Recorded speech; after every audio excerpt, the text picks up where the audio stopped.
على رسوله الكريم أما بعد فأعوذ بالله من الشيطان الرجيم بسم الله الرحمن الرحيم. I've just got a few minutes just to translate what Mufti Sahib was saying.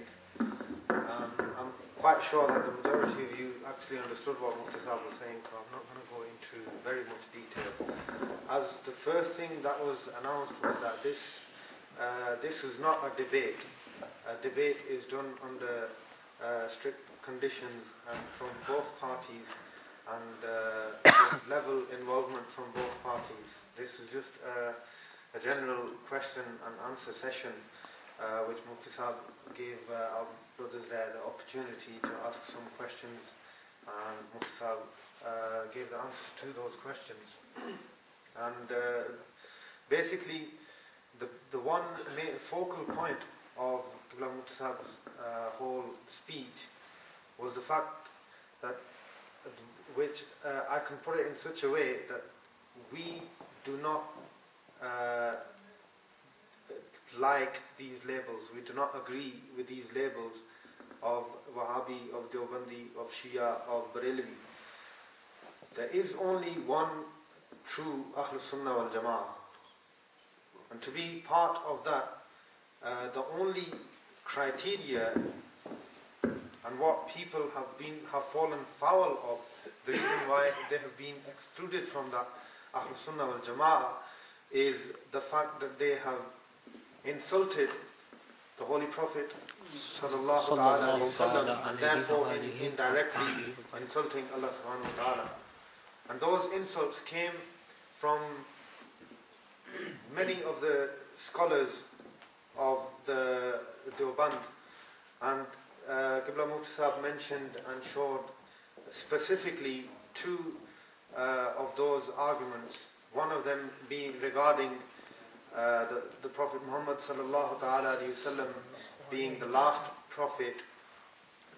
One of their scholars said that the Prophet Muhammad sallallahu ta'ala alayhi wasallam, if, for instance, even in the time of the Holy Prophet sallallahu ta'ala alayhi wasallam, or even after the time of the Holy Prophet sallallahu ta'ala alayhi wasallam, this was by Maulana Qasim Nanotwi, and this is actually printed in from one of the press of it's printed from a Deobandi press, not a Barelvi press.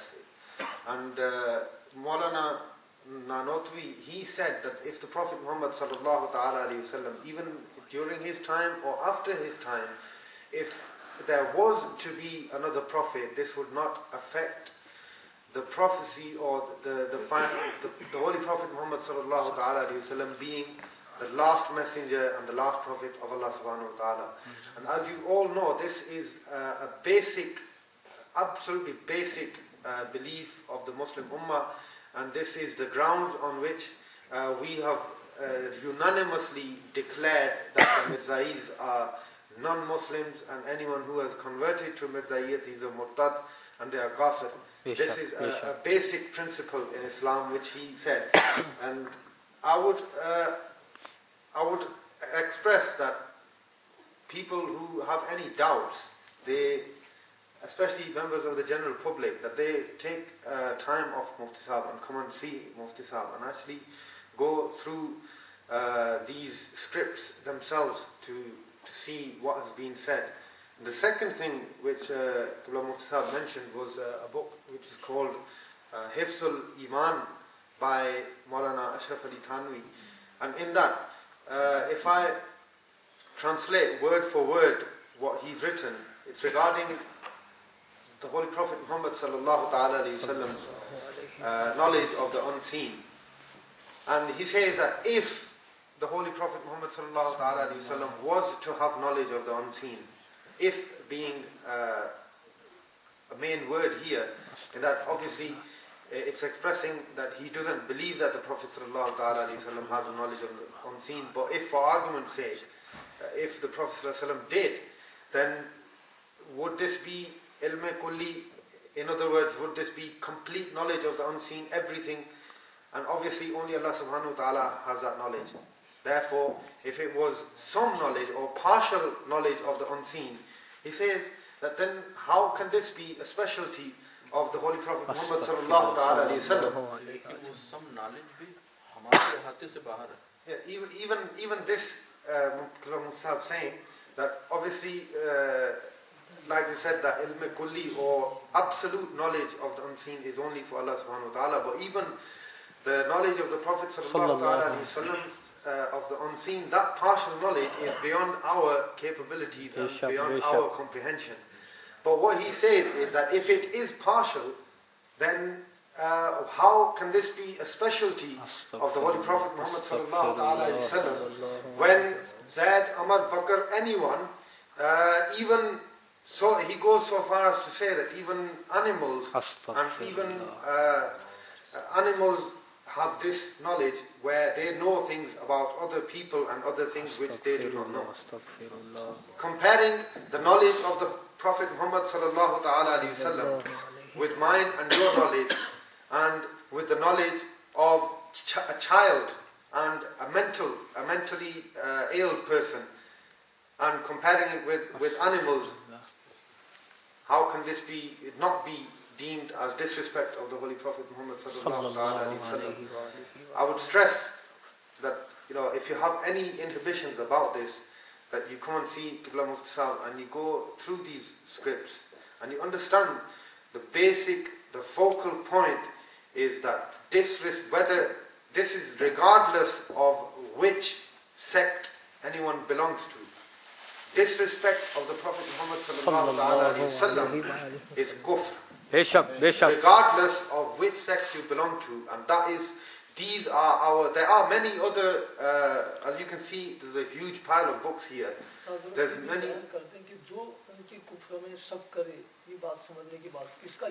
If anyone doubts the fact that the disrespect of the Prophet Muhammad sallallahu alaihi wasallam is kufr, if anyone believes that these people who have written these scripts are on the right, if anyone accepts them as his leader and follows them, they are all in the same category. All of them, they are all in the same category. So if you have any queries regarding this, do come and see Qibla Mufti Sahib and clear these matters up.